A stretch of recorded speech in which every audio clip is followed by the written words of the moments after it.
अस्सलामुअलैकुम। जीएनएन की special Eid transmission में खुशामदीद। मैं हूं अंजला ज़शान और मेरी तरफ से देखने वाले तमाम लोगों को बहुत बहुत ईद मुबारक। और मैं हूं इब्राहिम फिरजादा। नाजरीन, उम्मीद करते हैं कि आपका रमज़ान काफ़ी ज़बरदस्त गुजरा होगा, खैर व बरकत के साथ गुजरा होगा। मज़े मज़े से आपने रोज़े रख लिए होंगे, पकवान भी खा लिए होंगे, अफ्तारियाँ भी कर ली होंगी, सहरियाँ भी काफ़ी जगहों पे ज्वाइन कर ली होंगी। लेकिन अब बात है कुछ मीठी ईद के हवाले से और कुछ खुशियाँ तकसीम करने के ईदी के हवाले से भी। और आपको पता है कि जैसे कि रमज़ान ख़त्म हो गया है और कई लोगों को आज़ादियाँ भी मिल गई हैं हमारे साथ, छोड़े लेकिन हमारे साथ कई सितारों की कहकशां भी मौजूद है। और आपकी पहले मुलाकात अपने मेहमानों से करवा दें, फिर इंशाल्लाह मैं पहले आपका थोड़ा सा तारुफ करवा दूंगा। अच्छा, लेकिन फिर भी हम अपने नाज़रीन को अपने मेहमानों का तारुफ करवा देते हैं। और हमारे साथ मौजूद हैं हुकूमती अरकान को देने वाले टक्कर मलिक अहमद खान बच्चर साहब।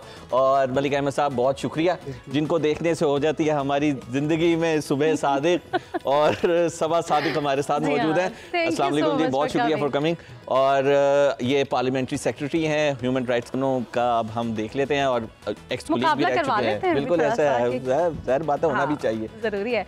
और जी हमें ज्वाइन करिए नरगिस बेग साहिबा हमारे साथ होंगी और हमें ज़ैनब गोंदल साहिबा भी ज्वाइन करेंगी। माहिर ग़िज़ाइयत हैं और रमज़ान में जो हमने अपनी हेल्थ ख़राब की ना, इतने ज़्यादा फ्राइड चीज़ें खा खा के कोशिश करेंगे कि अब ईद पर एक मिनट मीठे की बारीक बात ना करना, अभी खाने पीने की बात नहीं, वो तो बताएंगे आपको ज़ैनब साहिबा के क्या क्या बता दें, अब इस तरह ही हो सकता है। लेकिन सबसे पहले हम मलिक अहमद खान बच्चर साहब की जानिब बढ़ेंगे। अस्सलाम वालेकुम सर।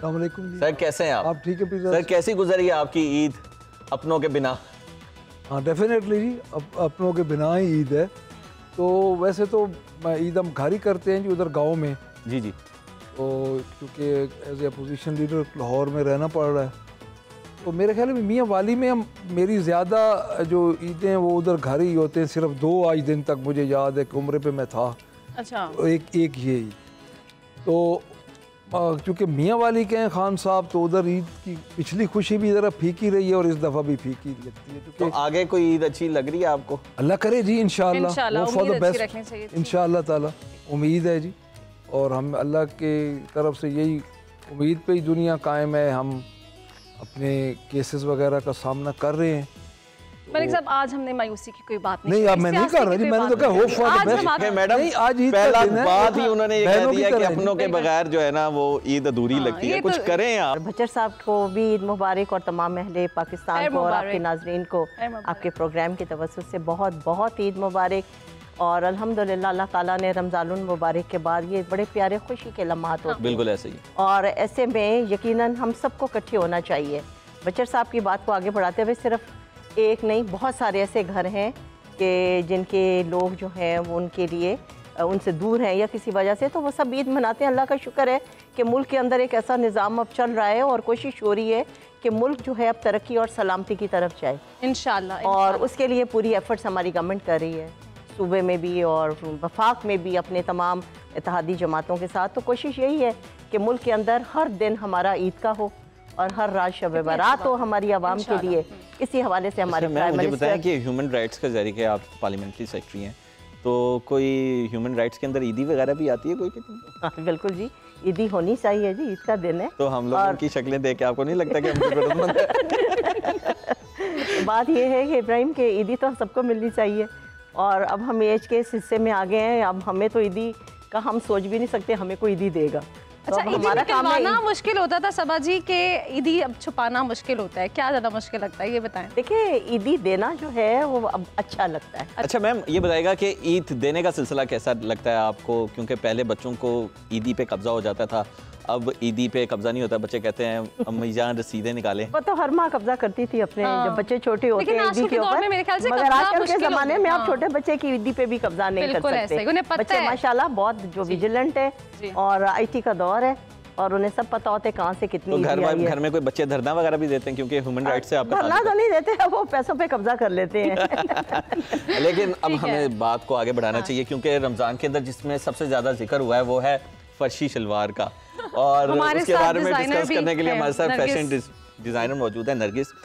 मिजाज हो अर्शी, शलवार हो फर्शी, ये क्या है? अच्छा, आपने फर्शी शलवार नहीं पहले बनाई है? वैसे आजकल डिज़ाइनर्स जितने भी कपड़े उन्होंने बनाए हैं स्पेशली ईद के हवाले से, जितनी भी कलेक्शन थी इसमें फर्शी शलवार जो है वो मस्त थी।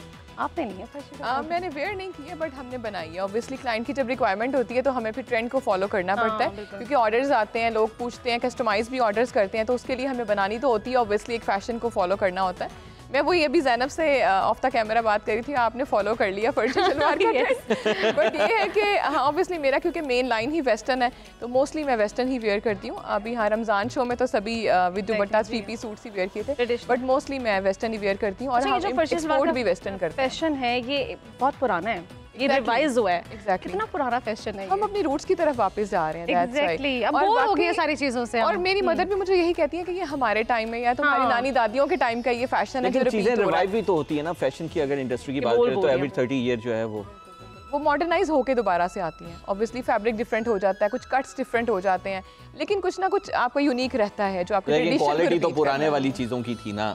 ऑब्वियसली हम भी मिस करते हैं। वैसे मैं अगर बात करूं, ये जानती होंगी सबा जी, जो मैं हमारी अम्मियों के दौर में जो फैब्रिक था ना वो भी मैं मिस करती हूँ। जब मैं उनके क्लोथिंग देखती हूँ तो मैं कहती हूँ मम्मा अब ये फैब्रिक की क्वालिटी नहीं है, prices are very high nowadays, but उनके टाइम में जो क्वालिटी थी ना वो अब ढूंढना बहुत मुश्किल। बिल्कुल ऐसे, और एलिगेंस भी वो बोली नहीं कम ख्वाब में बुनवाए हुए। अच्छा मिस ज़ैनब कैसी हैं आप? ठीक ठाक हैं? आपकी कैसी ईद गुजरी है और कैसी मीठी ईद है? चूंकि तो कुछ मीठा शीठा खा रही हैं आपके नहीं?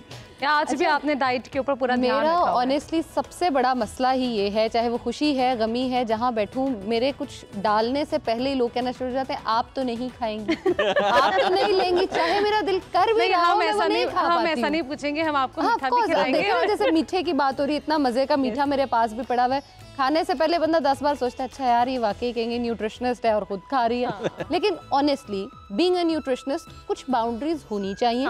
बाकी मैं सब कुछ खाती हूँ, हर चीज खाएं।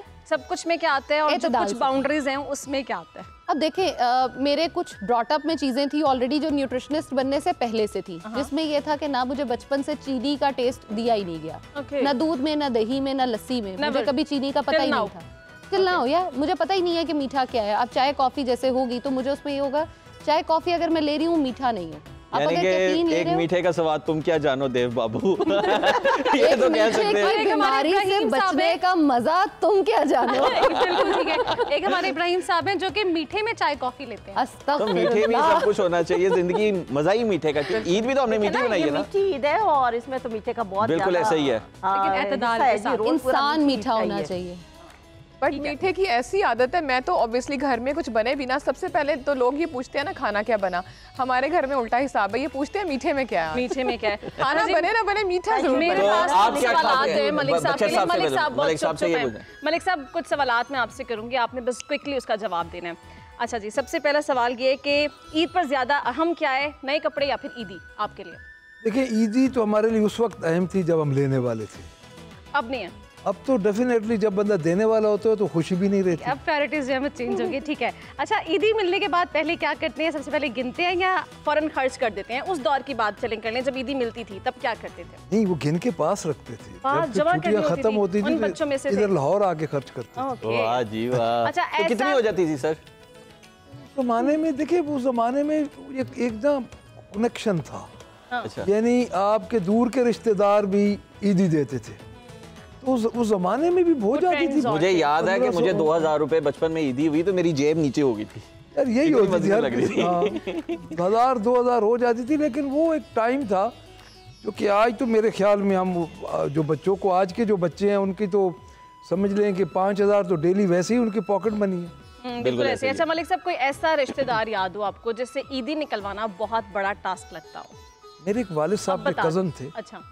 उनसे ईदी हम मांगते थे और सुबह से मांगते मांगते फिर तकरीबन 4-5 बजे मिलती थी। तो वो सराइकी में कैसे कहते थे? मिल जाती थी ईदी एंड में के? हाँ मिल जाती। सराइकी में कैसे कहते थे? नहीं, उनसे तो हम इंग्लिश में उर्दू पढ़े लिखे थे, लेकिन सराइकी में वैसे तो देखिए जो सराइकी है ना बेसिकली वो 3 किस्म की। हमारी तरफ सराइकी मिक्स है पोठवारी से। अच्छा अच्छा। अब जो प्योर सराइकी है वो मुल्तान साइड पे है। सही। तो हमारी पोठवारी भी है और सराइकी भी है, जो मियाँ वाली की साइड। अच्छा, अब क्योंकि उस टाइम पे तो मोबाइल का इतना नहीं था, अब ईद की नमाज के बाद सबसे पहला काम क्या है? सेल्फी लेना या सिवैयाँ खाना?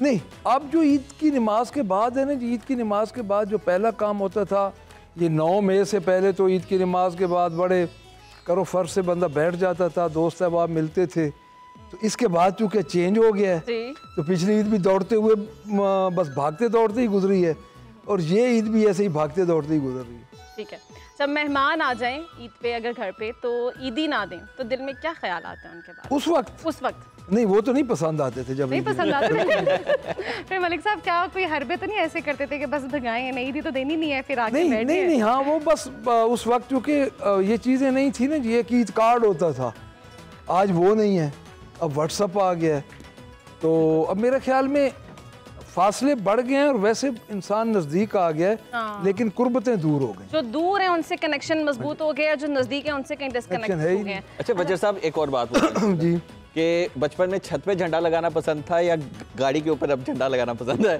क्योंकि पहले बड़ी वो इस हवाले से काफ़ी तकरीरें भी हुई हैं और पॉइंट आउट भी किया कि गाड़ी पे झंडा लगवाया। मैं अर्ज करता हूँ जी, असल में ना मैं वो चूँकि इर्रेलेवेंट बातें वो हमारी मोहतरमा है वो करती है, बात यह है कि ये तो चीज़ उसके लिए हो ना जी, मेरा तो ख़ानदान 100 साल हो गए असम्बली के अंदर और 1923 से हम आ रहे हैं, मेरा ये तीसरा टेन्योर है, तो ये चीज़ें बड़ी अजीब लगती हैं। वैसे ये है कि उस वक्त 14 अगस्त पे जो झंडा होता था ना, वो समझा जाता था कि फ़र्ज़ की तरह ज़रूरी है, यानी घर पे लगाना या अपने पास झंडियाँ रखना वो ज़रूरी होता था। अब ये चीज़ें आहिस्ता आहिस्ता अच्छा, एक और सवाल, अच्छा पहले जो ईद थी आपके बचपन में अगर चले जाएं और कुछ साल पहले भी, तो ईद का ट्रेंड अलग होता था, सब रिश्तेदार इकट्ठे हो रहे हैं और वो जिनसे नहीं भी इतनी बातचीत है वो भी घर में अचानक आ जाते थे, वो वाला ज़्यादा माहौल मिस करते हैं या अब जो ईद है ज़रा अब सब बिजी हैं? अच्छा मैं आपको एक बात बताऊँ, ईद की जो फीलिंग्स थी ना जी,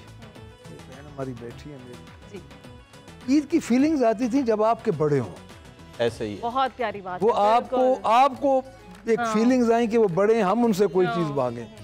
अब मैं अपनी बात करूं तो मुझे वो फीलिंग्स नहीं आती क्योंकि मेरे सारे छोटे हैं, तो वो जब आपके बड़े होते थे तो आपको एक फीलिंग्स आती थी, यानी हम अभी तक यानी हम शादीशुदा हो गए थे, सारा कुछ हो गया था, तो ईदी हमें मिलती थी जब बड़े होते थे, तो अब हम देने वाले हैं तो वो फीलिंग्स नहीं थी, वो वाली फीलिंग्स आपकी अपनी फॉर द टाइम बीइंग वो ख़त्म हो जाती है। अच्छा, हर लड़के के साथ ये वाक़या पेश आया है, ईद वाले दिन जूती उठाई जाती है, आपकी कभी उठाई गई है?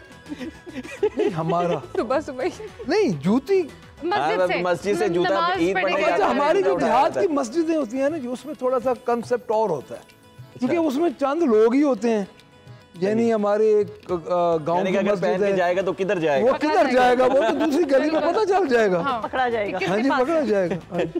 तो मैम आपकी ईद कैसी गुजरती है, आप क्या मसरूफियत होती है, खाना शाना बनाते हैं, बीइंग ए पार्लियामेंटेरियन की एज ए पार्लियामेंटेरियन कैसी आपकी ईद होती है?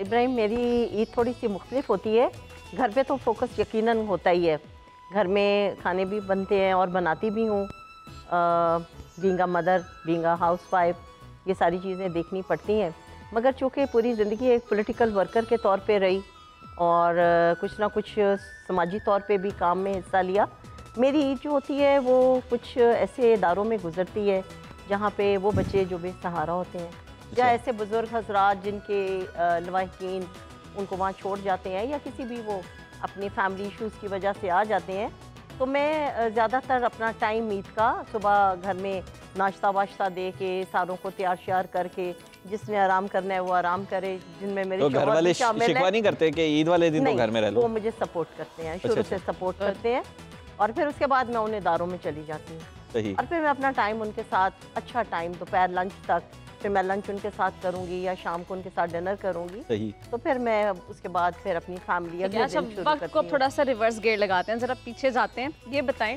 कि जब पहले, अब तो ज़ाहिर है ऑब्वियसली ईद का ट्रेंड भी मुख्तलिफ हो गया और आपकी जिम्मेदारियाँ भी बढ़ गई हैं, पहले ईद का जोड़ा ज़्यादा अजीज़ होता था कि नोट अजीज़ होते थे? जोड़ा और जूते, ईदी से नहीं इतना लगा होता? ईदी तो फिर बाद में आती थी ना। अच्छा ठीक है, तो बड़ा शौक होता था तब जोड़े का, जूती का, चांद रात पे जाते थे वालिद साहब के साथ और जाके शॉपिंग करनी। तो एज ए लाहौरी कैसा दिल माहौल होता था उस वक्त? देखिए लाहौर में अल्हम्दुलिल्लाह जो रौनकें हैं अल्लाह ताला पूरे पाकिस्तान में भी रखे, बिलखसूस हमारे वो सूबे जो इस वक्त डिस्ट्रेस में है, अल्लाह वहाँ भी ऐसे ही आमीन आमीन की रौनकें और कुछ सवाल और हैं सबा जी, ये बताइए अगर ईदी में नोट के बजाय कोई सिवैयां या इतर दे दे तो फिर क्या करेंगी? बहुत गुस्सा आता है।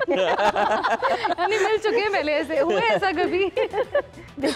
ईदी में गिफ्ट भी आ जाता है और उसमें कोई सवैयां वगैरह तो खैर कम ही होती हैं, मगर कोई ऐसी चीज़ होती है बंदा कहता है। अच्छा, कौन सी ईदी आपको सबसे ज़्यादा याद है?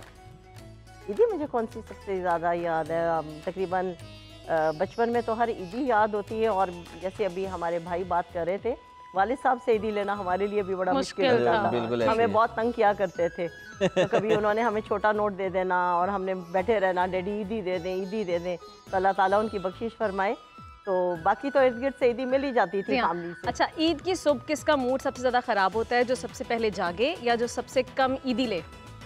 मेरे ख्याल है सबसे पहले जागने वाले का नींद पूरी नहीं हुई है। नींद पूरी नहीं होती। ठीक है, तो नमाज के लिए उठे तो नमाज की ईद के बाद तो फिर दिल होता है सो जाए, तो मेरे ख्याल सबसे ज्यादा मूड मेरा ही खराब होता है घर में सुबह। अच्छा, क्योंकि नींद पूरी नहीं होती है। ठीक है, अच्छा वो कौन सा रिश्तेदार है जो हमेशा कहे कि आपको ईद की क्या जरूरत है, बस दुआएं दे दिए?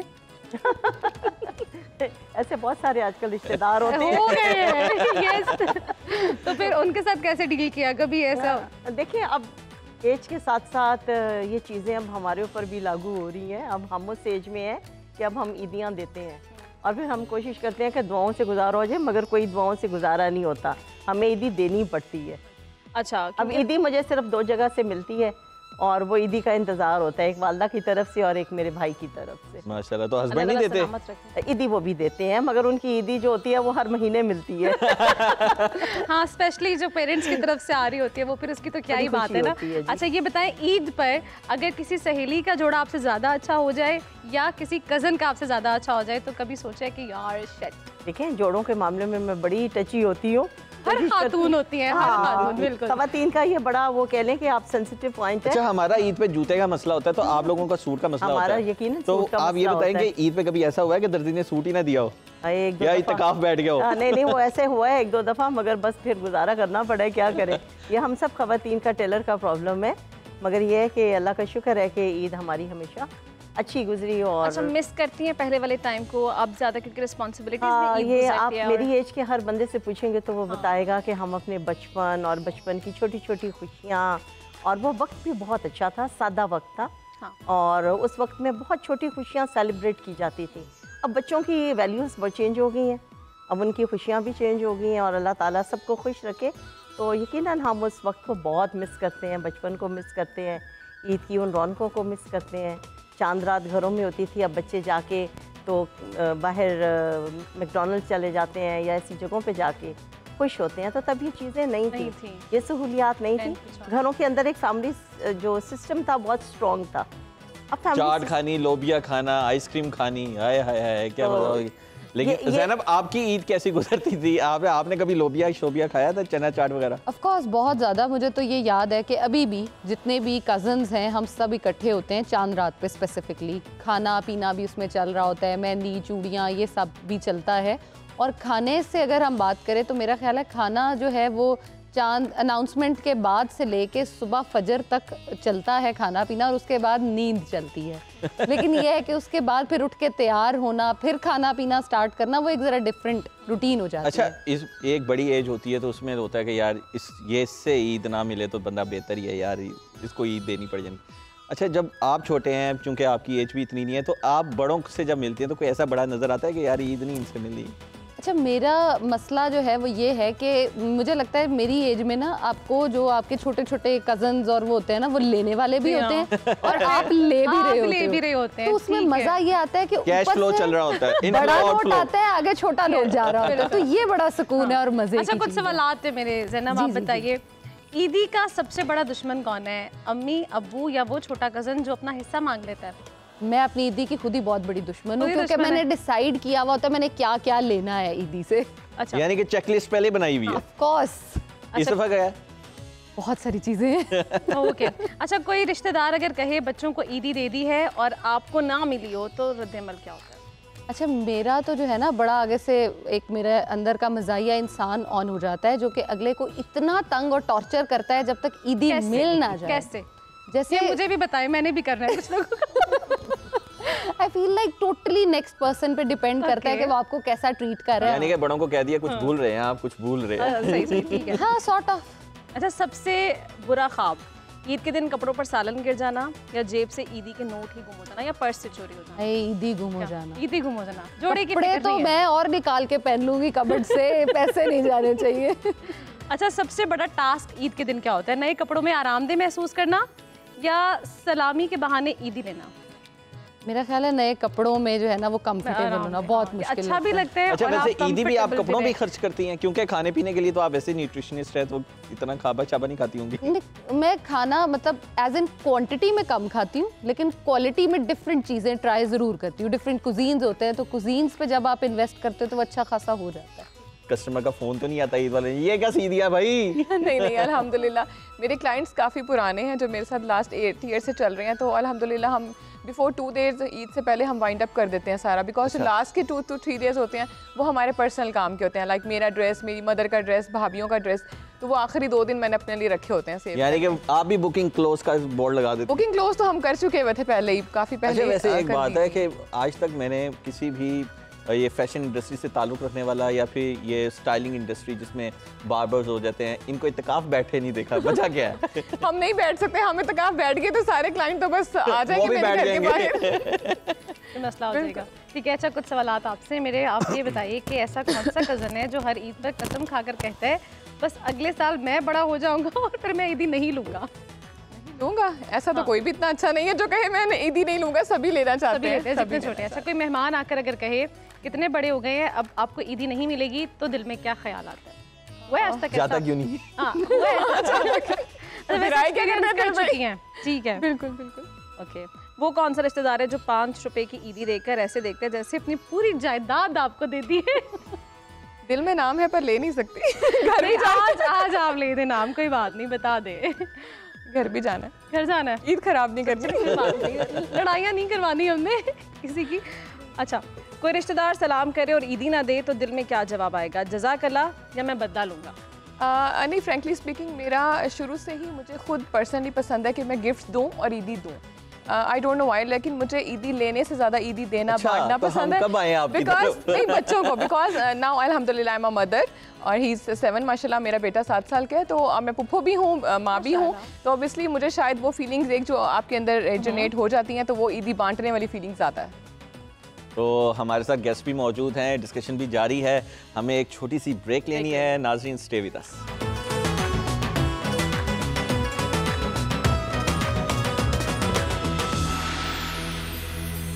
तो नाज़रीन, वेलकम बैक। उम्मीद करते हैं कि आपकी ईद बड़ी ज़बरदस्त गुजर रही होगी। आज ईद का दूसरा रोज़ है और जो कल मेहमान बने थे आज मेज़बान है। पकवान जो है वो तैयार भी हो रहे हैं और पकवान की बात हमने छेड़ी दी है, तो पूछ लेते हैं मलिक अहमद साहब से कि इस बार उन्होंने क्या खाया है और क्या बनाया है, और अगर बनाते हैं तो क्या सबसे ज़्यादा पूछ लें कि वो बनाते भी हैं, इंटरेस्ट भी है कि नहीं है? तो वही तो मैं कह रहा हूँ ना यार। तो आप बताएं, बनाने में क्या पसंद है, खाना या कुछ और?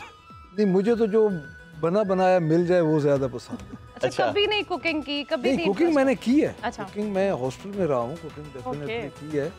तो आजकल जो है, आजकल तो जो जिस वक्त जो मिल जाए, वैसे ईद में सुबह जो हमारा ईद का आगाज़ है वो सेवइयों से ही होता है। सेवइयों से, सबकी तरह सेवइयों से ही ईद का आगाज़ होता है और फिर नमाज पढ़ी ईद की। तो मखटी हलवा जो मियाँ वाली का बड़ा मशहूर है, उस वो भी मीठे में होता है कि नहीं? नहीं, उस दिन नहीं होता। अच्छा, स्पेशल सेवइयां ही। हाँ, सेवइयां ही होती हैं। क्योंकि तो वो वैसे आपको क्या चीज़ बनाने में पसंद है जो आप कहते हैं यार, और हॉस्टल लाइफ के अंदर भी कहते हैं यार मतलब तू तो कमाल ही कर देता है? नहीं, हॉस्टल लाइफ में तो ज़्यादा से ज़्यादा हम अंडा ही बनाते थे। हॉस्टल लाइफ में तो आप कोई हॉस्टल एज ए सियासतदान आप क्या बनाते हैं? उसके बाद फिर अभी जो है ना, अभी देखिए मुझे जो ज़्यादा पसंद है ना, वो मुझे मिक्स वेजिटेबल पसंद है। अच्छा, मैं खुद बना भी लेता हूँ और मिक्स वेजिटेबल्स कॉफ़ी पेस्ट में अच्छी बना लेता हूँ।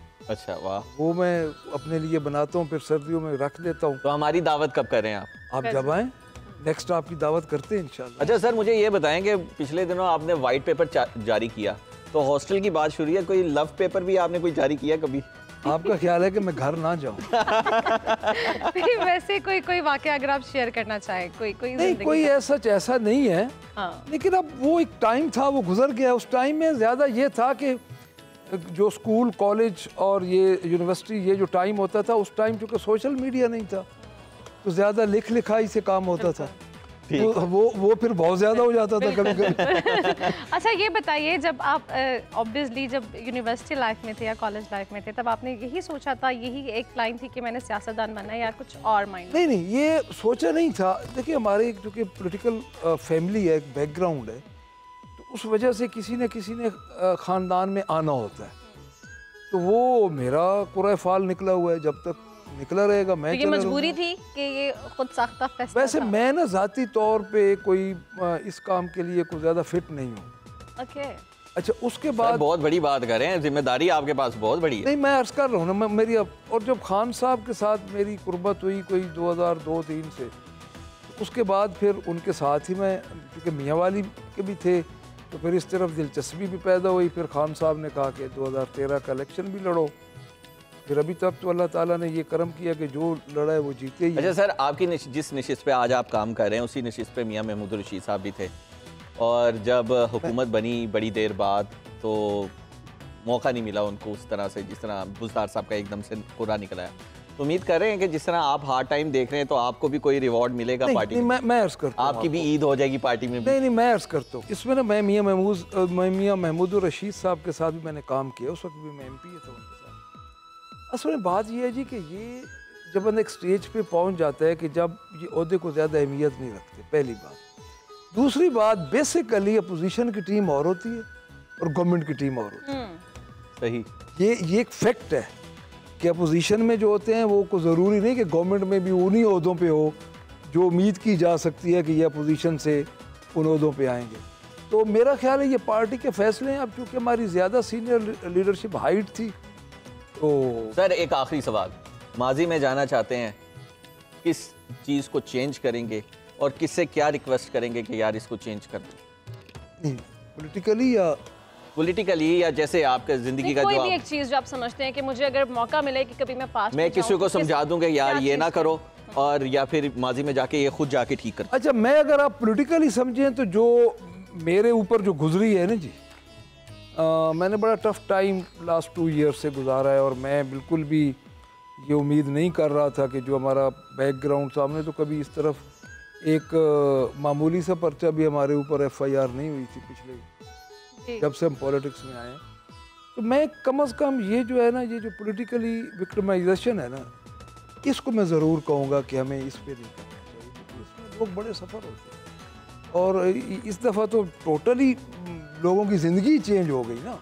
तो सर आप इसके बारे में सीरियस है, क्योंकि आप अकेले पॉलिटिशियन नहीं है, इससे पहले बड़े लोग दावे करते थे कि ये नैब की नहीं, मैं कह रहा हूँ, मैं इस पे, मैं देखिए, मैं ज़ाती हैसियत में मेरी राय है, ठीक। अब राय को आप इम्प्लीमेंटेशन उसकी किस तरह कर सकते हैं, ये एक अलग सब्जेक्ट है। मेरे से कोई भी पूछे तो पॉलिटिकल लोगों को फैसले, पॉलिटिकल लोगों को आपस में बैठ के करने चाहिए, और यही तरीक़ेकार है, और जमहूरियत ही होनी चाहिए। अच्छा मैम, आप जमहूरियत का सिलसिला हुआ है, आपने वकालत भी कर रखी है, तो घर में जज हैं आपके, वकील हैं? आप जज हैं कि वकील हैं घर में? इतने साल बाद जज ही होती है। ओए होए, क्या बात है, क्या बात है। अच्छा, जिस तरह इन्होंने कहा ना, जज ही होती है। वकालत से जज होने तक का सफर है एज अ खातून घर में, कितना चैलेंजेस? तो आपका रीडर के साथ अपने कैसा ताल्लुक है? अल्लाह का शुक्र है जी, हमारी पार्टी का एनवायरनमेंट, चूँकि मैं एक पॉलिटिकल एक्टिविस्ट हूँ और ज़िंदगी के 40 साल मैंने अपनी पार्टी के साथ, मैंने मतलब कि होश संभाली अपनी पार्टी में। तो मैं MSF के कैरियर से लेके आज MNA-शिप तक मेरे कायद ने और मेरी क़यादत ने मुझे बहुत ऑनर किया। अच्छा, कोई चेंज डिफरेंस फील हो रहा है पहले से MPA के तौर पे और अब आप MNA के तौर पे काम? इसमें तो डेफिनेटली बहुत फ़र्क है। I served for 4 times in provincial assembly और शहबाज साहब के साथ काम किया। This is your first time as an MNA? As an MNA, और ये भी मैंने अपनी क़यादत पे छोड़ दिया। अभी जो मौजूदा हालात हैं उसमें कभी कभी आपको ये तो नहीं लगता यार इतना गलत टाइम पे हुकूमत बना ली है, नून लीग ने सारे जो महंगाई कंट्रोल में है ना, वो सारे इसी पार्टी पे आए हैं। देखे ना, 164 की चीनी 170 में ही मिली है। देख ले, अभी भी हम कंट्रोल कर रहे हैं, वापस इस्लामाबाद के अंदर हो रही है, और प्राइम मिनिस्टर ने और हमारी गवर्नमेंट ने इसके ऊपर पूरा फोकस किया, फिक्स किया। 6 रुपए कम अंदोजों को देखिए, 6 रुपए कम चीनी नायाब हो रही थी, चीनी 200 से क्रॉस कर रही थी। आप इस चीज को अप्रिशिएट करें कि जिस मुश्किल हालात में हमने और हमारी इत्तेहादी जमातों ने गवर्नमेंट टेक ओवर की, मुल्क बहुत मुश्किल, लेकिन ऑपोजिशन बड़ी आप वैसे कहते हैं कि खुद ही आलू उगा रहे हैं और खुद ही आलू महंगे कर दे, यानी कि खुद ही चीनी उगा रहे हैं और खुद ही चीनी बनाने वाले बैठे हैं गवर्नमेंट। देखिए उसके बाद जो है ये सिस्टम, जो माशरती निज़ाम है हमारा, इकनॉमिक क्राइसिस जो हमारे थे और जो ज़ख़ीरा अंदोज़ अनासर थे, उनको ग्रिप करना हुकूमत की अवलीन तरजीह होनी चाहिए और वो हमारी हुकूमत की तरजीह थी। और इसी वजह से मुल्क के अगर आप तमाम अहदाफ देखें जो हमें डिफरेंट कॉर्नर से आ रहे हैं, सर्वेज आ रहे हैं, हमारी जो इकनॉमिक, अल्लाह का शुक्र है, स्टेबिलिटी, हमारी स्टॉक एक्सचेंज, हमारी चीज़ों की दस्तयाबी, और ये रमज़ान को आप देख लें कि रमज़ान में हर चीज़ बहुत महंगी हो जाती थी और इस दफ़ा आपको हर चीज़ दस्तयाब भी है, दस्तयाब है लेकिन कम नहीं है। आप, मुझे मेरा ड्राइवर कह रहा था कि मंडी में जो कीमत है आज हमें बाज़ार में, रेडियो में और आम बाज़ार में उसी रेट पे रमज़ान बाज़ारों में कीमत के बराबर फ्रूट मिल रहा है, वेजिटेबल्स मिल रही हैं। अच्छा, अब मैं आलू प्याज की आपसे बात करूं जो हर घर की ज़रूरत है, मैं फ्रूट की बात करूं जो हर घर की रमज़ान में ज़रूरत थी, अब आपको वो चीज़ें मंडी के रेट पे पंजाब में और हर जगह दस्तयाब अवेलेबल हैं। और जो हमारी चीनी का अभी एकदम क्राइसिस उठना था, अल्लाह का शुक्र है कि प्राइम मिनिस्टर की बरवक्त कंट्रोल करने की वजह से, हमारी चीफ मिनिस्टर साहिबा की बरवक्त उसमें मुदाखलत से वो चीज़ें हमारी कंट्रोल। अच्छा, ह्यूमन राइट्स के हवाले से भी कोई बता देंगे, जो सख्तियाँ आई हुई हैं, जो उदासियाँ हैं, जो सवालात है, कोई कमी हो रही है? ये अनफॉर्चुनेटली मामला जो है, अगर आप देखें तो जो मामलात हैं वो सबके सामने है। मेरी हुकूमत ने, मेरी लीडरशिप ने खाली दावे नहीं किए, क्योंकि प्रोग्राम आज ईद का दूसरा दिन है और हम अच्छे माहौल में बैठे हैं। इस वक्त मैं सियासी बात नहीं करना चाह रही, मगर मैं ये बात ज़रूर करूँगी कि इस मुल्क के साथ जो मामलात हैं, आप पॉलिटिकल पार्टी के तौर पे आगे आएँ, बढ़ें और अपना अपोजिशन का किरदार पॉजिटिवली पे करें। देखें ना, इस वक्त मुल्क, यानी कि आप लोग आज भी बैठने को तैयार हैं। मैं आज अपने मियाँ से बात कर रही थी आपके प्रोग्राम में आने से पहले, मैं कह रही थी कि मैं एक कैप्टन का, माँ का जो है वो स्टेटमेंट सुन रही थी। 6 दिन पहले उसकी शादी हुई थी और वो शहीद हुआ है, दहशतगर्दी की नज़र हुआ है। तो हम ऐसी चीज़ों के ऊपर क्या बैठ के बात नहीं कर सकते?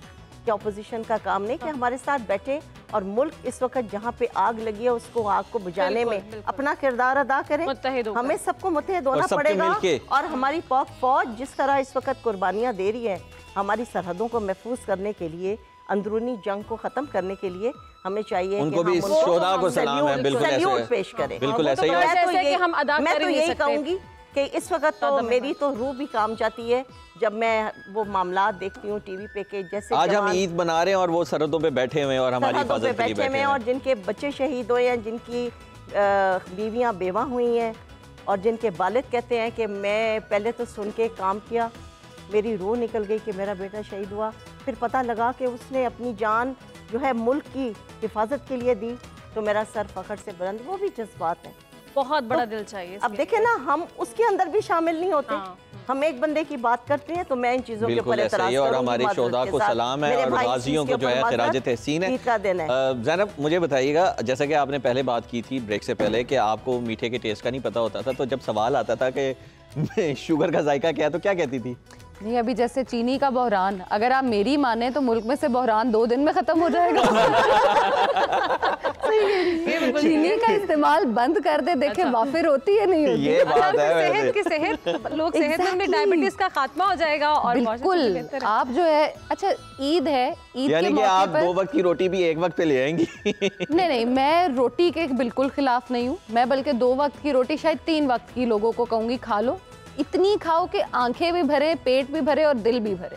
अच्छा, कि आपको पता हो कि मैंने क्या खाया है, ये ना हो कि साथ वाला क्या खा रहा है, वो क्या खा रहा है, ये चीज़ नहीं होनी चाहिए, अपनी उसमें खुश होना चाहिए। ईद के मौके पे हम लोग हंसी खुशी तो वो कर रहे हैं, लेकिन मेरी एक छोटी सी रिक्वेस्ट लोगों से ये है कि जब आप ईद मना रहे होते हैं तो सिर्फ आपकी ईद नहीं होती, जो डॉक्टर्स होते हैं उनकी भी ईद होती है, जो ऐसे आर्मी की बात हो रही थी उनकी भी ईद होती है। तो आप लोग प्लीज़ खाने पे हाथ हल्का रखा करें, इसलिए क्योंकि रमज़ान के फौरन बाद आपके पेट को आदत नहीं होती खाने बिल्कुल की। ऐसे आप इतना ज़्यादा खाना शुरू कर देते हैं, ऊपर से सॉफ्ट ड्रिंक्स का इस्तेमाल इतना ज़्यादा हो जाता है कि एसिडिटी, उसके अलावा जो है आपकी डायरिया बहुत ज़्यादा वॉमिटिंग का जो है बहुत ज़्यादा हो जाता है। आपकी बातें सुन के लग रहा है कि घर वाले ये तो नहीं कहते कि आप इसको सोते रहने दो, हम अकेले ही खाना खा लेते हैं। नहीं, हॉस्पिटल्स आप कभी ईद पे, आई थिंक आप कभी गए नहीं, ईद पे जाके आप हॉस्पिटल्स के हालात देखें, अल्लाह ताला माफ करे किसी को जाना ना पड़े, किसी को जाना ना पड़े। एंकर्स का नाम नहीं लिया कि ईद पे जो है ना एंकर्स भी काम कर रहे होते हैं। देखिए अगर हम बात करें तो कहीं ना कहीं हर माँ भी काम कर रही होती है, बाप भी काम कर रहा होता है, हर कोई अपनी अपनी जगह बहुत अच्छा पॉजिटिव होता है। बहुत अच्छा पॉजिटिव मैसेज है। अच्छा मैम, आप क्या कहेंगी, ईद किस तरह से सेलिब्रेट होनी चाहिए और किस तरह से चीज़ों को कैरी करते हुए लिबास के लिहाज से खूबसूरत भी लगे, सेहतमंद भी लगे? जी बिल्कुल, सबसे पहले जो ज़ैनब ने कहा एग्जैक्टली वही कि जिस तरह उसने कहा जो आपकी बॉडी को सूट करता है वो खाएं, ये ना देखें कि फ़लाँ क्या खा रहा है, फ़लाँ की क्या डाइट है, फ़लाँ की क्या रूटीन है।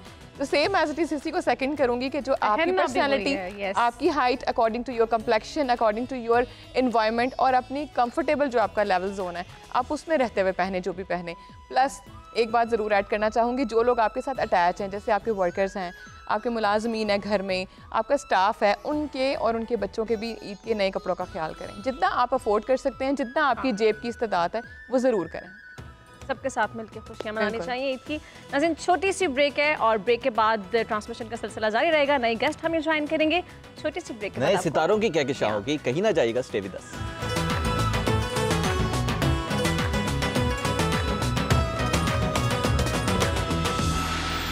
कायनात का हर एक जर्रा मुंतज़िर तुलुए खुर्शीद है, सुनो आज ईद है। तो जनाब एक बार हम फिर हाजिर हैं नए जज्बे, नए चेहरे और नए सितारों के साथ। बिल्कुल ऐसा ही है और इस जज्बे और सितारों की कहकशां में तारुफ करवाते चलते हैं। हमारे साथ मौजूद है मुज़म्मिल महमूद साहब, चेयरमैन टास्क फोर्स बराए बोर्ड्स और नून लीग से इनका ताल्लुक़ है, और बात करेंगे हसन मुर्तज़ा साहब की, पीपल्स पार्टी से इनका ताल्लुक़ है, MPA रह चुके हैं, MPA हैं भी, और कौन इनको नहीं जानता, टफ़ टाइम देनों में से एक हैं। अपोजिशन में जब रहते हैं तो ज़बरदस्त टफ़ टाइम देते हैं और इनके चुटकुले बड़े ज़्यादा मशहूर हैं।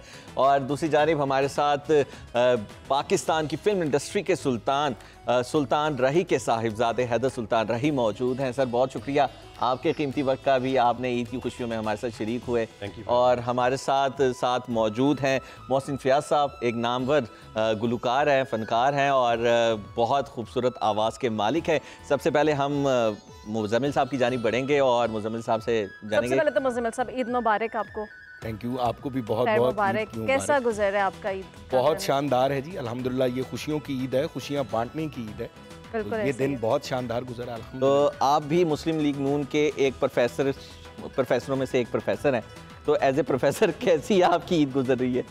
बड़ी अच्छी गुजर रही है जी अल्हम्दुलिल्लाह। हम ये समझते हैं कि हमारी जब से अल्हम्दुलिल्लाह जो कोलिशन गवर्नमेंट है और पंजाब में मुस्लिम लीग नून की गवर्नमेंट है, तो डे वन से हम ये चाहते हैं कि आवाम में खुशियाँ लेके आएँ, और अल्हम्दुलिल्लाह इस दफ़ा ये ईद खुशियों की ईद है और परेशानियों से निजात की ईद है, और इंशाल्लाह मज़ीद बेहतरी लाएंगे। यानी कि रमज़ान में तो शैतान से निजात होती है, ईद पे कौन सी निजात है? शैतान रमज़ान से पहले ही कैद हो चुका था। अच्छा, अभी भी कैद में है। अभी भी कैद में है। हसन साहब आप क्या कहेंगे, कैद में है? शैतान तो कैद में ही है, पता नहीं ये किसको कह रहे हैं। नहीं कोई दसो तो सही ना सर, शैतान अपने ने। अच्छा ये बात आपने बस खुलने नहीं चाहिए। अभी पहले मलिक साहब हमारे साथ मौजूद थे, अगर वो होते ना तो फिर आपको जवाब फिर सही से इस बात का देते टक्कर का कि कौन कैद में है, शैतान है कि कौन है। अच्छा बताइएगा प्रोफेसर साहब, एज ए प्रोफेसर कैसी ईद गुजर रही है? मुस्लिम लीग नून में इतने ज़्यादा प्रोफेसर हैं, कोई टक्कर तो देते होंगे? नहीं जी, कोई ऐसी टक्कर वाली बात नहीं है। हर कोई अपने अपने किरदार को बखूबी निभाने की कोशिश कर रहा है और हम भी यही चाहते हैं। और ईद जैसे मैंने कहा कि ये खुशियाँ बांटने का नाम है। मेरा ऑल्दो के जो डिपार्टमेंट है वो एग्जामिनेशंस का है, तो हमने इस दफ़ा ये किया कि डेट शीट में एक हफ्ते का बच्चों को गैप दे दिया ताकि वो भी ईद की खुशियाँ एंजॉय कर सकें। बच्चे बहुत नाराज हैं, स्पेशली अभी कैमरों का क्या चक्कर था यार, रमजान तो बेचारों को आराम से गुजारने देते। अब देखिए सिंध बोर्ड ने भी तो चेंज की ना लास्ट मोमेंट पे डेट शीट, अगर कर देते तो क्या था। असल में पंजाब में जी 48 लाख बच्चे ने अपीयर होना होता है एग्जाम्स में, और ये 4 डिफरेंट स्टेजेस में होते हैं। तो अगर हम इसको लेट करते हैं तो आगे जो एडमिशन्स की डेडलाइंस हैं यूनिवर्सिटीज़ की, स्पेशली इंटरनेशनल यूनिवर्सिटीज़ की, वो गुजर जानी थी। तो बहुत गौर खोज किया। लेकिन ये वैसे बड़ा बुरा है, अब तो बेचारे रमज़ान में आए, मुझे तो मार पड़ी थी रिजल्ट वाले दिन और 2 दिन बाद ईद थी। हमारी तो ईद आप लोगों ने वैसे ही ख़राब कर दी। उस वक्त हम नहीं थे इसलिए ख़राब। अच्छा ये बताएं कि आपकी नून लीग के अंदर कोई मनी हाइस्ट वाला भी प्रोफेसर है कि नहीं? नहीं जी, मैंने मनी हाइस्ट देखा नहीं, इसलिए मुझे पता भी नहीं है। तो हसन साहब आपकी ईद कैसी गुजर रही है? अल्हम्दुलिल्लाह जी बड़ी अच्छी लंघ ही रही है, गुजर ही जानी है जी। ईद भी दरअसल तो दूसरे दिनों की तरह एक दिन होता है। कोई स्पेशल दिन नहीं समझते आप ईद को? मैं नहीं समझता जी कि कोई अच्छा। स्पेशल डे होता है ईद का दिन। ईद के दिन भी आप अगर देखें तो वही महरूमियाँ हैं, वही परेशानियाँ हैं, तकलीफ़ें हैं। उसी तरह से मुल्क के अंदर अफरा तफरी भी है, इंतशार भी अपनी जगह पे खड़ा है, कायम है।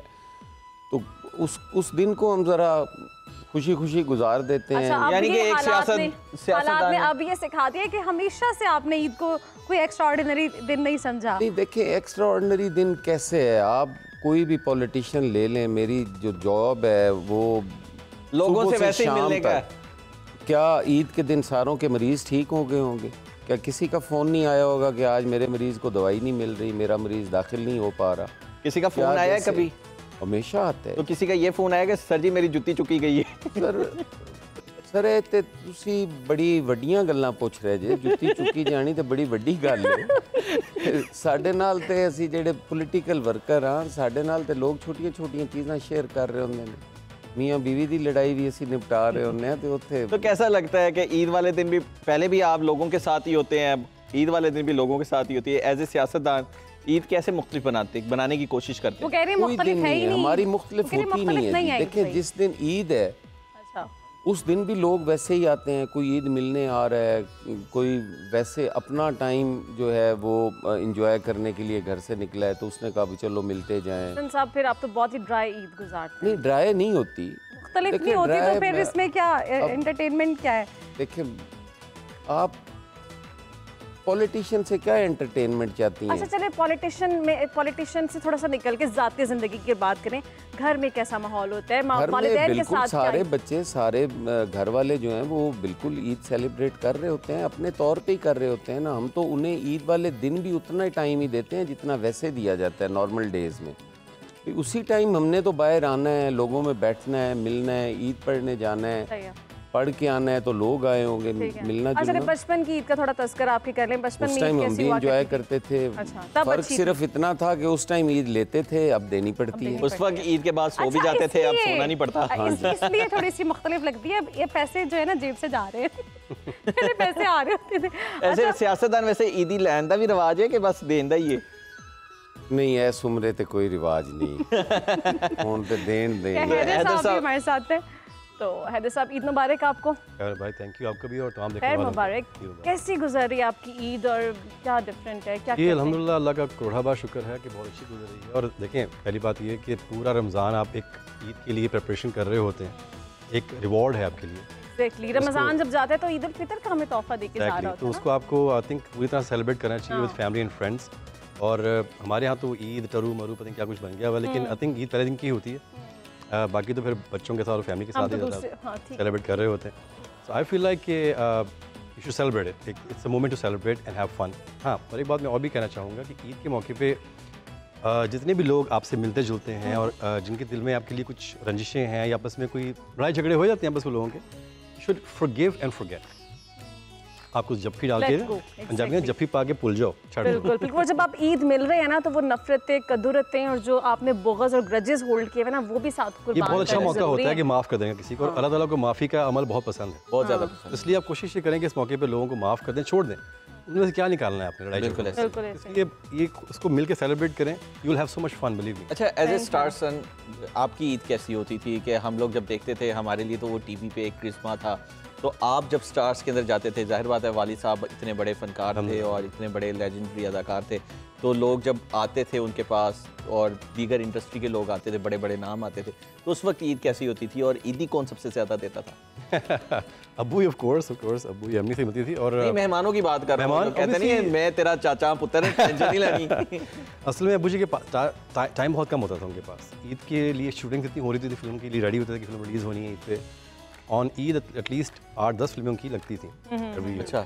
और उसके लिए शूटिंग से बैक टू बैक टेन्योर भी एक सिनेमा का बहुत ज़्यादा अरूज पे था। एग्जैक्टली, तो जितने भी प्रोड्यूसर आते थे या और भी एक्टर्स वो की नहीं बात है, उनसे तगड़ी ईदी मिल जाती थी हमें। अच्छा ये ऐसा के बेटे लीजिए बेटा आपके लिए। अच्छा, कोई ऐसे स्टार भी आते थे जिनसे आप कहते थे मायूसी होती थी कि भाई आ तो गए ईदी नहीं लेके जा रहे? नहीं ऐसा मेरा कोई एक्सपीरियंस नहीं है। अच्छा, सब बहुत प्यार करते थे और अभी भी जब भी कभी किसी से मिलता हूँ, जितने अबू जी के टाइम के अभी भी जो लोग अभी जिंदा हैं, प्यार मोहब्बत बहुत उससे हाँ जी अच्छा लगता है मिलके और बड़ा मज़ा आता है। लेकिन ये कि अब आजकल लाइफ इतनी फास्ट हो गई हुई है, सोशल मीडिया इतना इन हो चुका हुआ है, तो थिंग्स हैव चेंज। 90s से अगर आप देखें अगर आपके दौर में ट्रेंड्स मुख्तलिफ हो काफ़ी चेंज हो गया है। मैंने एंटर किया था 90s में, तो उस दौर में काफ़ी ज़्यादा चेंज था और 25 जा रहा है।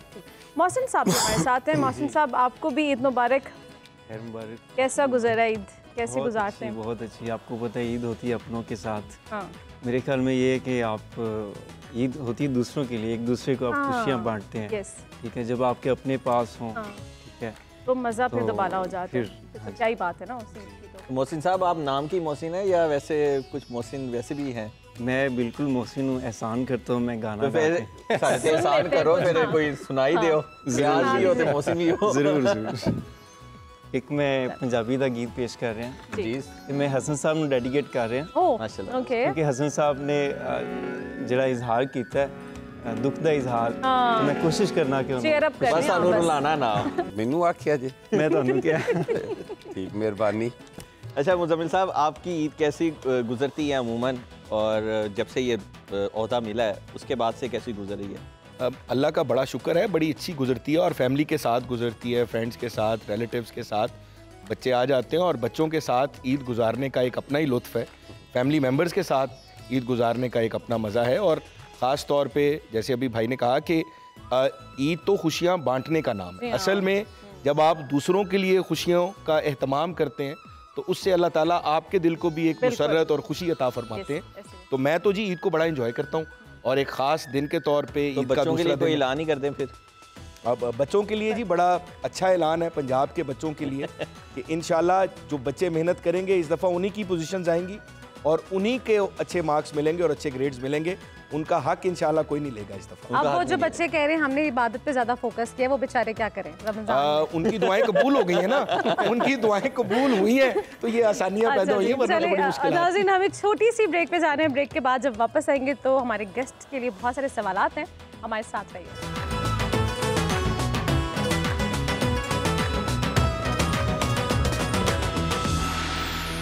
वाह, ज़बरदस्त जी। मोहसिन साहब, आपको बताया किसी ने कि आपकी आवाज़ बड़ी खूबसूरत है? नहीं, अभी तक नहीं। फ्लश क्यों कर रहे हैं इस बात पे?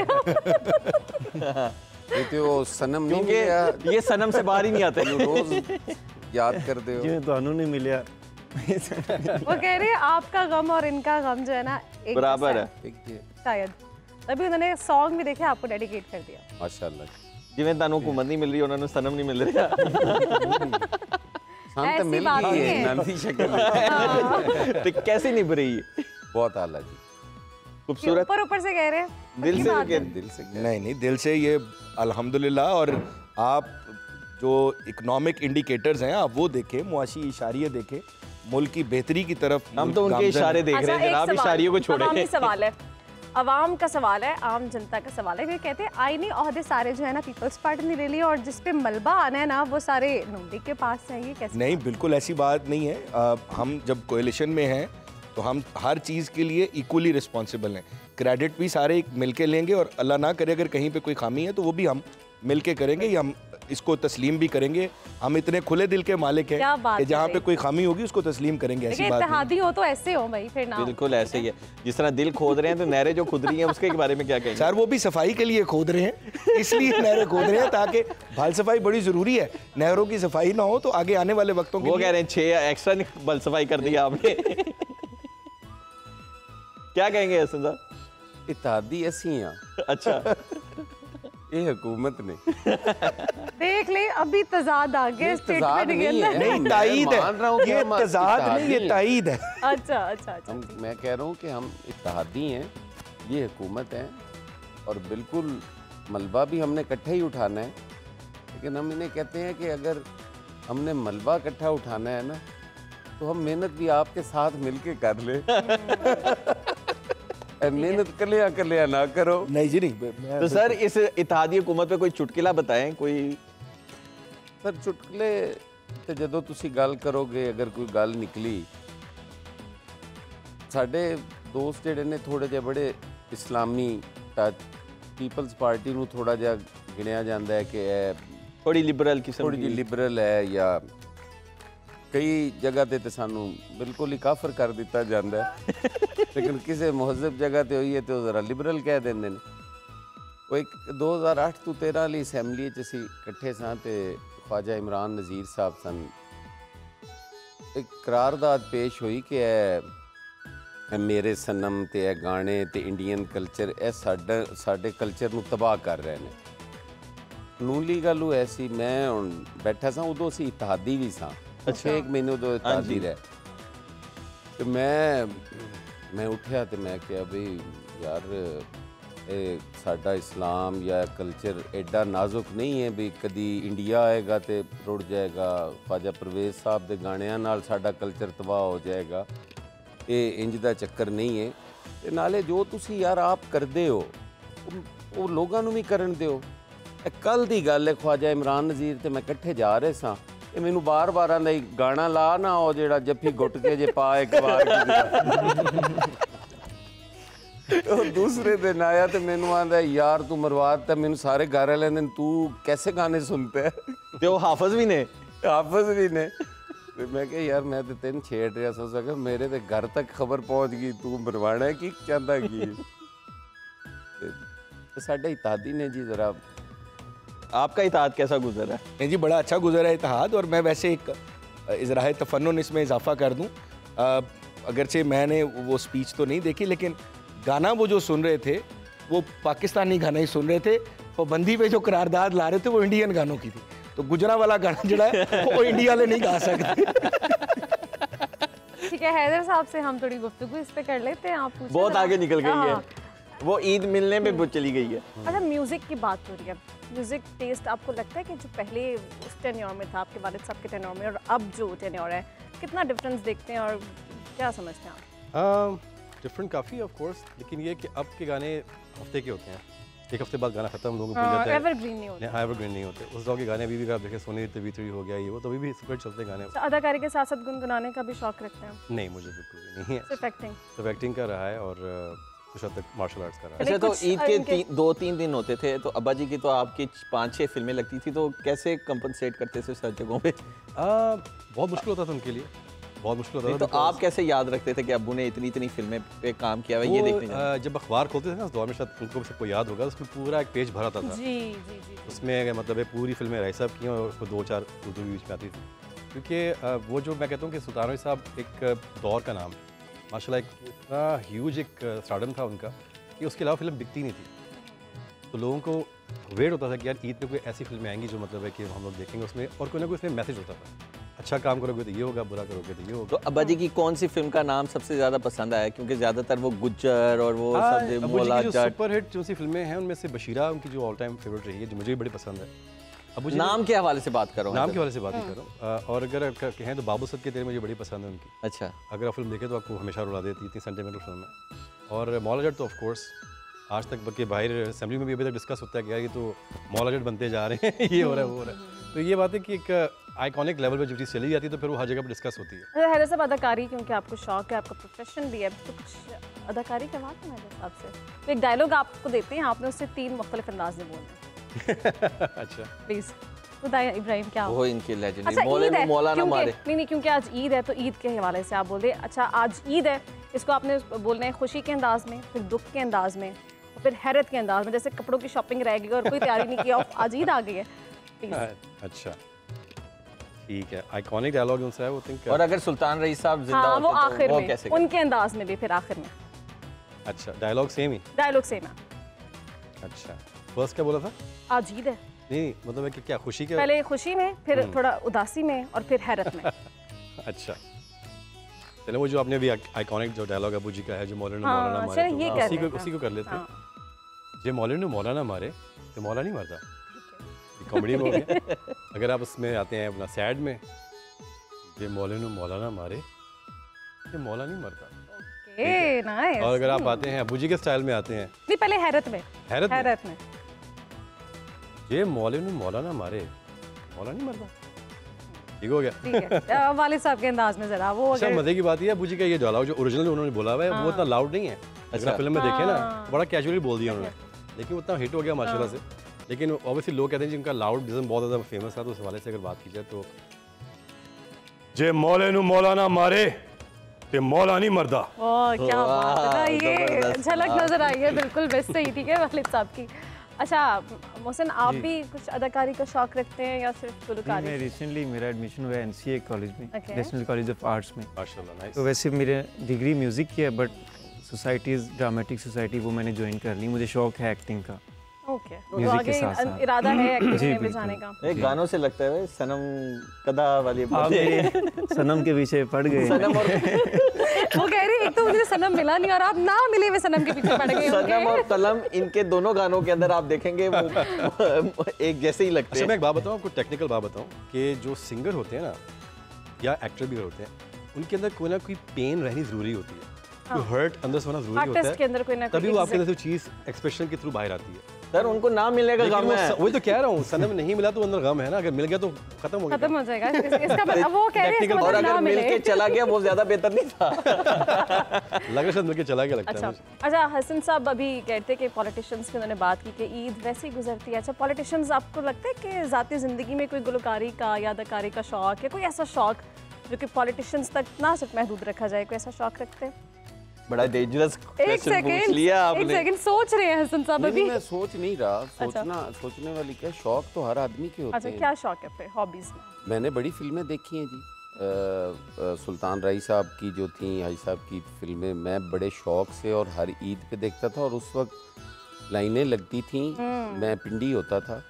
ये बशीरा फिल्म जो है मैंने देखी थी ईद पे ही, और टिकट लेने के लिए लाइन में लगना और ऊपर से छलांगे लगाना, और वो मार पिटती थी बकायदा, डंडे पड़ते थे, और वो बड़े शौक से देखते थे। बल्कि हैदर साहब की एक शूटिंग मैंने लाइव, हम गए हुए थे नॉर्दर्न एरियाज़ में, तो वहाँ इनकी शूटिंग थी।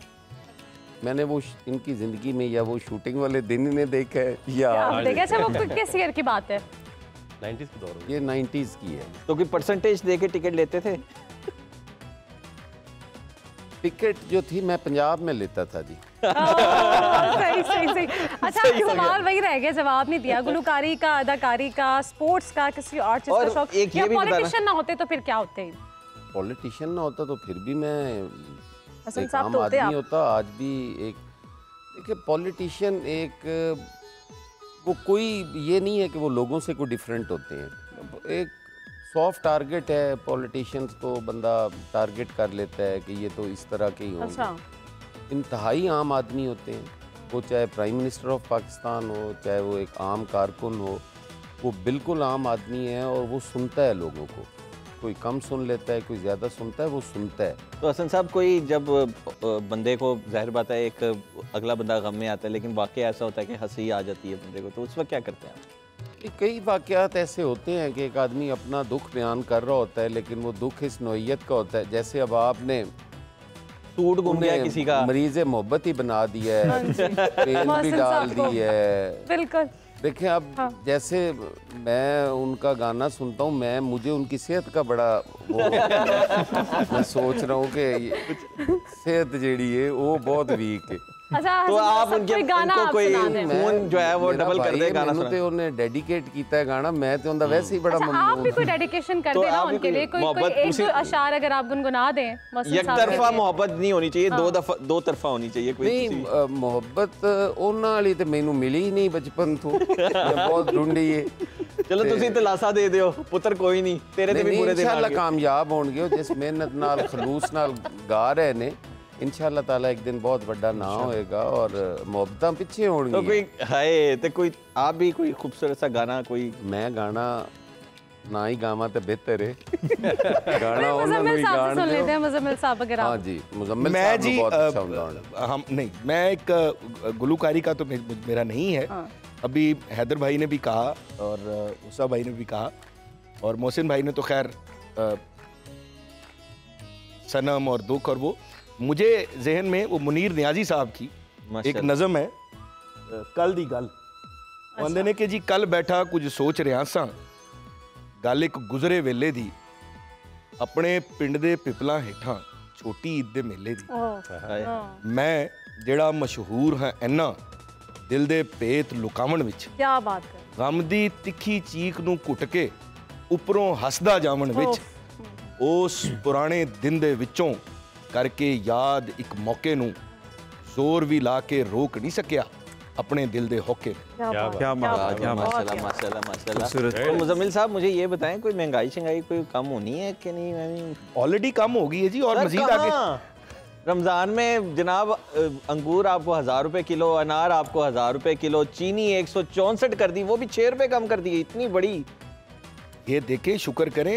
इससे पहले आप ज़रा 4 साल पहले का सोचें, चीनी 25 रुपए महंगी होती थी, हमने 6 रुपए कम कर दी। अल्लाह का शुक्र अदा करें, शुक्र अदा करने वालों को मजीद मिलता है।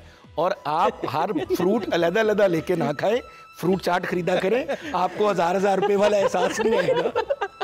लेकिन वो पसंद के फल ही ना डालते। ये आपने हफीज शेख वाली बात याद दिला दी। टमाटर जब महंगे हुए तो उनसे किसी ने सवाल किया, टमाटर जी महंगे हो गए हैं, तो कहते दही डाल लें।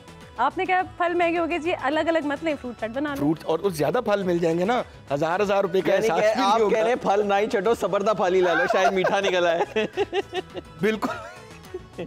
तो अच्छा मुझे बताएं कि आपकी ईद के अंदर क्या मसरूफियात होती हैं? घर वालों के साथ ईदी वगैरह तकसीम करने का सिलसिला क्या होता है? बच्चों के साथ जी, और बहनों के साथ, और बाकी जो कजन्स हैं, और लिफाफे जो बच्चे नहीं जी, नहीं लिफाफे नहीं, सीधे पैसे देते हैं। अच्छा, बच्चे जो हैं ना, तो शायद बच्चे लिफाफों वाले नहीं होते, बच्चे असल पैसों वाले होते हैं। और वो उन पैसों के साथ फिर उनको बाहर लेके जाते हैं, और बहुत सारे मतलब झूले वगैरह और सैर और पार्क में जाना आज भी बच्चे बहुत पसंद करते हैं। अच्छा, कौन सी ईद ज़्यादा अच्छी लगती है? अब वाली जिम्मेदारियाँ ज़्यादा हैं, वो खैर जिम्मेदाराना ईद होती थी कि बस वालिदैन से ईदी लेनी है, घूमना फिरना है। यहाँ पे हम जितने लोग भी हैं, मेरा ख्याल है ये बात तो हकीकत है। और अभी हसन भाई ने भी कहा कि हम लोग जब खुद बचपन में थे और पेरेंट्स से और उनसे मिलता था, और वो जो एक एहसास था खुशी का, वो बहुत ज़्यादा था और बेफिक्री थी। अब जो है जिम्मेदारियाँ हैं, ऑल्दो कि ये भी अल्हम्दुलिल्लाह बहुत अच्छा दौर है और बड़ा शानदार वक्त है, मगर अगर इन दोनों में से किसी एक का इंतखाब करें तो शायद अपना बचपन जो है वो ज़्यादा अच्छा लगता है। और सबको अपना बचपन बहुत ज़्यादा पसंद आता है, और यकीनन आपको तो बहुत ही ज़्यादा पसंद होगा, क्योंकि जो सबसे बड़ी चीज़ जो आप मिस करते हैं वो यकीनन वालिद साहब ने। हाँ जी, यकीनी बात है। वो जैसे उन्होंने भी कहा कि बचपन की ईदें बहुत यादगार रहती हैं, और काश वो टाइम मशीन आपके पास होती, उसमें बैठ के आप बचपन में चले जाते, काश ये पॉसिबल होता। तो हैदर कैसा लगता है? देखिए, अब हम आपसे डिस्कशन कर रहे हैं, आपके नाम के साथ एक सुल्तान रही है, तो आपको पहचाना भी उसी तरह जाता है, और एक बंदा जिस तरह जिंदा होता है उस तरह ही आपके वालिद साहब का जिक्र भी हो रहा है। अल्हम्दुलिल्लाह ऐसे ही है। सबसे बड़ी बात यह कि लोग मुझे अब जब कहते हैं ना कि हमें अपने राय साहब की अब झलक नज़र आती है, तो मुझे बड़ी ऑनर फील होती है। I really feel proud to be his son. लेकिन एट द सेम टाइम एक रिस्पॉन्सिबिलिटी फील होती है कि मुझे कुछ इंडस्ट्री के लिए, लोगों के लिए कुछ करना है। क्योंकि मैं जब अमेरिका में था तो मेरा था कि मैं पाकिस्तान जाऊँ ना जाऊँ, इफ़ी था। लेकिन जब से वापस आया हूँ तो काफ़ी सारा काम इसलिए कर रहा हूँ कि ताकि लोग वापस काम पर आएँ, काम होना चाहिए। एक्सपेक्टेशंस भी आपको पता है कि लोगों की ज़्यादा हाई होती हैं, क्योंकि एक ऑलरेडी एक ट्रेंड सेटर थे आपके वाले साहब, फिर उसको आगे लेकर चलना ज़्यादा डिफिकल्ट हो जाता है। एग्जैक्टली। और उनकी कुछ एक्टिंग का कह लें कि हल्का सा एक फ्यूजन मैंने अपने में लिया है, अब पहले नहीं मैंने कभी भी किया, वो लोग बहुत पसंद कर रहे हैं। तो क्या लगता है कि कुछ सुल्तान रही साहब की यादें ताज़ा होंगी आपकी आने वाली फिल्म? जी अल्हम्दुलिल्लाह, इंशाल्लाह ताला। मेरी एक फिल्म है, अभी अनाउंस कर देता हूँ, उसका नाम है सन ऑफ मौला जट। उसके स्क्रिप्ट पे भी काम चल रहा है। और हम लोग उसको बनाए एक और लेवल और स्केल पे रहे। तो उसमें भी पहले जिस तरह VFX का इस्तेमाल हुआ है, तो उसमें काफ़ी कुछ उसमें आपको देखने को मिलेगा इंशाल्लाह ताला। और वो हम बना रहे हैं अबू जी की वो जो फ़ैन फॉलोइंग थी उस टाइम की, अच्छा, उनके लिए भी, और जो आज की जनरेशन है उनके लिए भी, तो मिक्सचर बना रहे हैं उसका हम लोग इंशाल्लाह ताला। बहुत अच्छा उस पर काम शम चल रहा है अभी। ट्रांसमिशन का वक्त मेरे ख्याल से अपने ख़त्म को पहुंचता जा रहा है, लेकिन आपको इजाज़त देंगे। खुश रहिए, खुशियाँ समेटिए, खुशियाँ बांटिए, जो रूठे उन्हें गले लगाएं, और इस ईद सिर्फ खुशियाँ ही बांटिए। जाने से पहले हम मौसम साहब से एक और गाना सुन लेते हैं। मौसम साहब, मैं एक गज़ल पेश करता हूँ, माशाल्लाह, उस्ताद मेहदी हसन साहब ने गाया। ज़रूर।